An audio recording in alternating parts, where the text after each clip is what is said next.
আসসালামু আলাইকুম। আশা করি সবাই সুস্থ নিরাপদে আছেন এবং সবাইকে স্বাগত জানিয়ে আজকের ভিডিওটি শুরু করছি। তো আজকের ভিডিওটিতে লাগবে আমাদের দুই ধরনের মসলিন কাপড়, রং এবং কাপড় পরিমাপ করার জন্য স্কেল, পানি ও রঙের তাপমাত্রা পরিমাপ করার জন্য একটি মিটার। এই দুটি জিনিস কিন্তু অবশ্যই আবশ্যকীয়। তো আজকের ভিডিওটিতে আমি দেখাবো কিভাবে মসলিন কাপড়ে আমরা ভ্যাট রং দিয়ে টাই ডাই করি। তো আজকের ভিডিওটি কিন্তু একটি ব্যতিক্রমী ভিডিও হতে যাচ্ছে, তাই আপনারা ফার্স্ট টু লাস্ট অবশ্যই ভিডিওটি দেখবেন, কারণ এখানে আমি দুই ধরনের মসলিন ব্যবহার করেছি। আর আসলে কাপড় সম্পর্কে খুব ভালো একটি ধারণা থাকতে হবে যখনই আমরা কোনো কাজ করব, যেহেতু এই বাটিকের কাজ, টাই ডাইয়ের কাজটা হচ্ছে এই কাপড় নিয়ে। তো বাজারে তো বিভিন্ন রকম কাপড় পাওয়া যায়, তো মার্কেট থেকে কিন্তু দেখে কিনতে হবে। তো আজকে আমি দুই ধরনের মসলিন কাপড় এখানে ব্যবহার করে আপনাদের দেখাবো রঙের এবং ডিজাইনের কী তারতম্য হয়েছে। তো প্রথমেই কিন্তু কাপড়টিকে রং করার পূর্বে লবণ পানি দিয়ে ভালো করে ধুয়ে নিতে হবে কাপড়গুলিকে, যেহেতু যেন ডাস্ট এগুলি না থাকে। তারপরে আমরা যাই রঙের ক্ষেত্রে। তো আজকে আমি বেগুনি ভ্যাট রং ব্যবহার করেছি।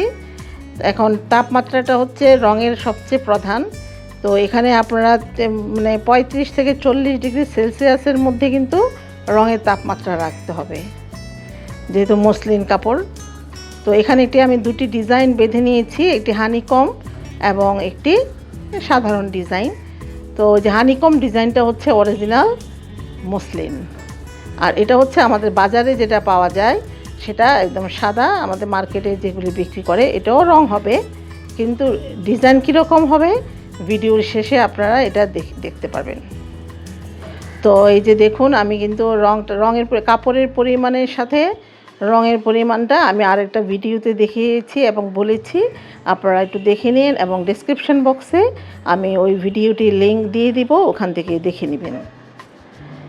তো এখানে আমি কিন্তু এই বেগুনি রঙে দিয়ে দিলাম 48 ডিগ্রি সেলসিয়াস তাপমাত্রার যে রঙটা দিয়ে 30 মিনিট রেখে দিব, 20 থেকে 30 মিনিট রাখতে হবে রঙে ডুবিয়ে।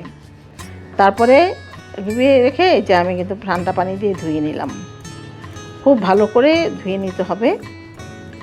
তারপরে ধোয়ার পরেই কিন্তু আমরা চলে যাব এটা খোলার দিতে। তো এখন দেখুন যে দুইটি ডিজাইনের কাপড়ের তারতম্য কেমন।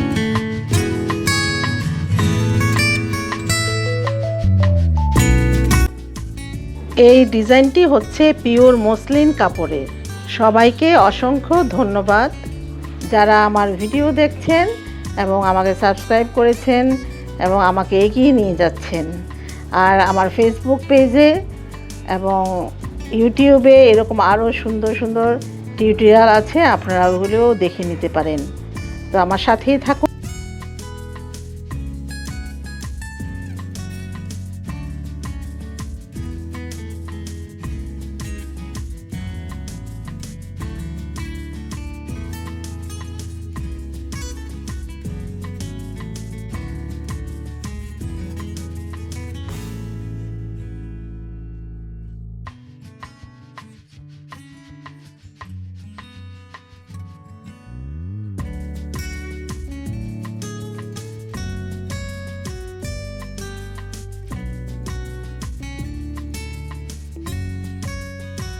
আর এই যে দেখতে পাচ্ছেন যেটা, এটা হচ্ছে সিনথেটিকে তো আর বাটিকের রং বসবে না, এটাও এক প্রকারের মসলিন। তো এখানে কিন্তু এই মসলিন কাপড়টায় কিন্তু রঙের ডিজাইন কিন্তু আসেনি। আমি যে এত বেঁধে রং করলাম পুরোটাই আমার বৃথা, কারণ এই কাপড়ের তারতম্যের জন্যই কিন্তু আমার এই টাই ডাইয়ের ডিজাইনটা এখানে হয়নি। তো আমি পরবর্তীতে আরেকটি ভিডিওতে দেখাবো যে এই মসলিন কাপড়টায় কিভাবে আমরা টাই ডাই বাটিক করব। তো এখন দেখুন, আমি যে বলছি আপনাদের, এটা হচ্ছে আমার সেই পিওর মসলিনটা, এবং এটা হচ্ছে বাজার থেকে কেনা সেই মানে গতানুগতিক যে মসলিনটা কিনতে পাওয়া যায় সেই মসলিন। এটা তো রং হবে চমৎকার, খুবই ভালো রং আসে। তো যে কারণে এই কাপড় সম্পর্কে ভালো জ্ঞান এবং ভালো ধারণা নিয়েই কিন্তু আমরা টাইডাই বাটিকের কাজ শুরু করব বা ডাইংয়ের কাজ শুরু করব। তো আপনারা সেই সম্পর্কে যদি কোর্স করতে চান বা শিখতে চান, সেই পেজের আমি লিংক দিয়ে দেবো আমার ডিসক্রিপশন বক্সে, আপনারা ওখান থেকে দেখে নিতে পারেন। তো ধন্যবাদ সবাইকে। যদি আমার ভিডিওটি ভালো লাগে অবশ্যই সাবস্ক্রাইব করবেন, এবং কিছু জানার থাকলে অবশ্যই আমাকে কমেন্টে জানাবেন। ধন্যবাদ সবাইকে।